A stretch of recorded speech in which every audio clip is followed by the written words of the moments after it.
bienvenue sur ma chaîne YouTube. Alors aujourd'hui nous allons parler du rubrique qui présente une autre façon d'imprimer sur le logiciel Archicad. Alors nous allons commencer. Tout d'abord, nous allons déjà avoir notre dessin qui est là, notre plan de formation. Et par la suite, nous allons faire ce cadre. Là, le cadre se définit déjà le format. Alors notre cadre ici a les dimensions d'un format A3. Et en plus, le deuxième, nous avons deux traits, vous allez voir. Le premier trait qui est la dimension du format.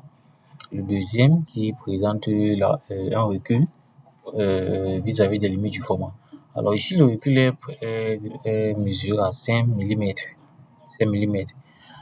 D'accord. Alors pour commencer l'impression, nous allons tout d'abord sélectionner l'outil zone de sélection. Nous allons prendre là et venir mettre ici, sélectionner tout notre dessin avec le cadre avec son cadre. Alors, et nous revenons par la suite prendre l'outil flèche et nous sélectionnons notre cadre et nous changeons la couleur. Nous pourrons la mettre en couleur blanche. Et par la suite, nous choisissons l'onglet fichier.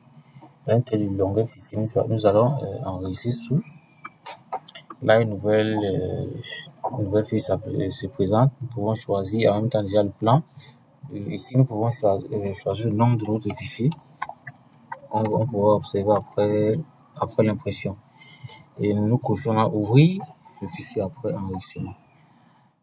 Ici, nous allons faire des petits paramètres. Nous avons option de page. Et là, nous avons les dimensions, nous avons les types de format à cet endroit. Donc, nous choisissons, vu que notre dessin est prévu pour entrer sur un format A3. Alors, nous choisissons le format A3 métrique surtout. Vu que les suites de format métrique sont les formats qui sont normalisés.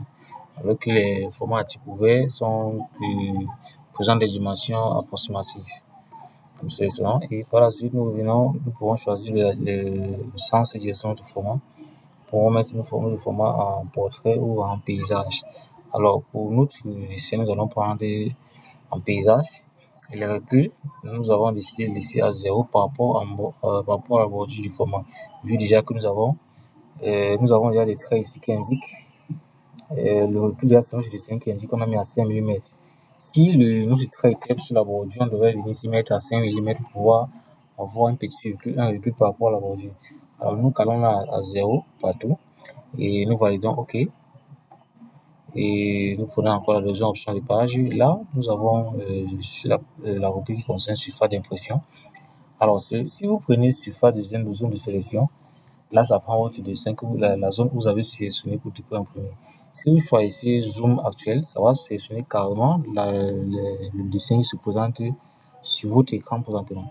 Alors, si vous prenez là le dessin entier, ça va prendre tous les dessins qui se trouvent sur votre feuille de travail. Alors, il est important ici de prendre la surface de zone de sélection. Lorsqu'on a sélectionné un dessin, on clique sur surface de zone de sélection. Et sur l'échelle, nous avons une échelle de 1 centième, donc nous gardons l'original. Ça serait que l'échelle à 1 centième, vu qu'on dessine ici à 1 centième. Alors, voilà, tous les réglages déjà faits, nous pouvons valider OK. Et lancer l'enregistrement, lancer sur enregistrer. Vu que nous avons coché, notre dessin va s'afficher après l'enregistrement. D'accord. Et là, vous pouvez observer, nous avons tout plan de formation avec les contours, les contours du dessin. Donc, avec notre cartouche qui est bien présenté là, avec les reculs prévus comme depuis le départ à 5 mm.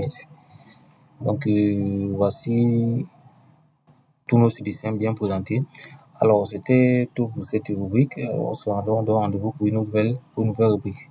Merci à tous pour